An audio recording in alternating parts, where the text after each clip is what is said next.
All right, for the second week in a row, I get to say the Raiders are victorious. That's right, they're 2-1 on the season. They beat the Cleveland Browns 27-20 in a game that really got pretty close there in the last couple of minutes in the fourth quarter. But up until then, the Raiders have been pretty dominant. A lot of good things that I saw in this game. Still some areas that I think are a little problematic. But overall, I mean, this is the best showing the Raiders have had since like 2011. I mean, this is really the best team has looked not only all season, but really in years. Beginning with Derek Carr, another 2-touchdown game, no interceptions. They racked up about 314 yards, I believe, on the day. Just played very consistently. I don't think he got sacked either.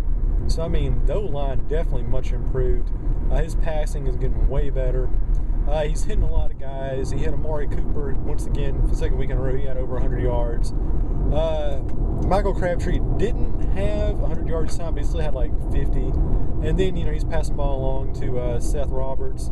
Andre Holmes got a touchdown. So, I mean, he's really making a lot of utilizations out of pretty much all the receivers, and not just the draft pick out of Alabama. So, I mean, overall, just getting the ball around. I mean, the pass game is just absolutely incredible. I mean, the team last week looked much improved over week one for sure. But I think, the week 3 passing game looked even better than the passing game we saw last week. So, really lots of good things going on there. But, the other thing that really, kind of gave me a lot of hope about the rest of the season was the running game. Because I think, after the first 2 games, Oakland really couldn't get the run game going. But today, Latavious Murray had, 130-something yards, had a touchdown. I mean, he's really getting this thing rolling. And then you got Marcel Reese also doing his best. He's actually probably a better receiver at this point than he is a runner. But, I mean, Oakland, they finally got the run game going. Basically, the theory here is, as long as Derek Carr can get over 300 yards, you got at least one guy posting 100 yards receiving, and at least one running back at 100 yards. The Raiders are going to win. And it's a good thing that their offense is clicking because their defense still needs a lot of work. But, before we get into that, some good things on the defense. They were actually blitzing. They were putting pressure. They really did a good job of stopping the Cleveland run game. A little bit better job in the first half compared to the second, but nonetheless, did a good job of preventing that. That's kind of been a big Achilles heel over the last 2 games. Still getting torched a little on the secondary. That's really the big gaping hole for the Raiders as far as their big structural problems. The team, they've got to get on that. They've got to get some guys in the first round, make a big play. And we'll talk about the biggest play of the game a little later on. But yeah, just really up front, you saw Khalil Mack get the awesome sack against McCown. That was terrific. Just really saw the Raiders going out there and just playing well. I mean, and even the special teams unit. You look at Marquette King, kind of the unsung, hero of the day. Knocking the ball down to the 1-yard line on that final drive and really preventing Cleveland from getting good territory.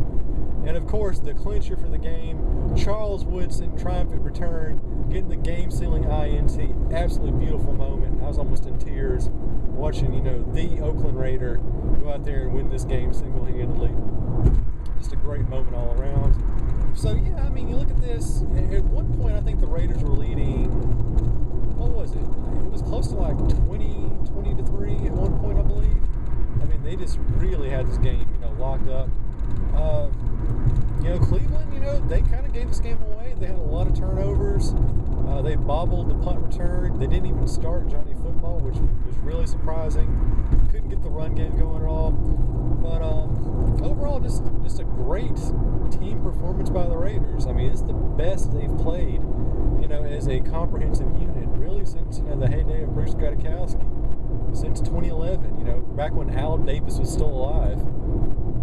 So really, if you're an Oakland Raiders fan like me, should be really, excited about what's coming up, about the potential for this team.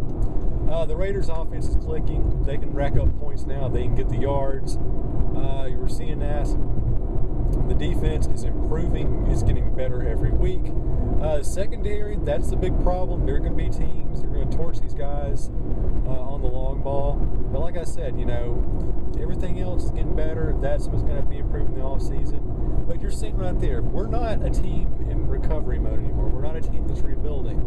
we are a team with a very, very, very, very solid offensive nucleus. All we got to do now is really beef up the defense, and we're going to go from being a really good team to being not just a playoff contender, but, you know, a legitimate late season planned in January threat. So, like I said, just a great game all around. So many good things going on with this team. We got the Bears coming up next week, and they're probably statistically playing right now one of the worst teams in the league. But you got Matt Forte as well, so that's a good opportunity to see just how improved this Raiders run stop actually is. And we'll see. You know, Derek Carr, he's been on fire the last 2 weeks. Amari Cooper, you know, he's been on fire. We'll see if Latavious Murray can keep pounding the rock. And you know what? I'm optimistic. You know, Raiders right now, they're 2-1. I think they're pretty much, no matter what happens with the Denver and Kansas City game, they're going to be at least, you know, second in the AFC West. And you know what? After next week, they could be 3-1, heading into a game against, you know, Denver. And who knows? I mean, the way things shake out, the Raiders might be in first place in the AFC West at that time. So you never know. They played terrible against Cincinnati in that opening game, but we're seeing the team slowly come to life. Much improved in week 2, even better in week 3. Here's hoping in week 4 we see a truly cohesive unit. And for the first time in a long time, I am absolutely ecstatic for Sunday afternoon.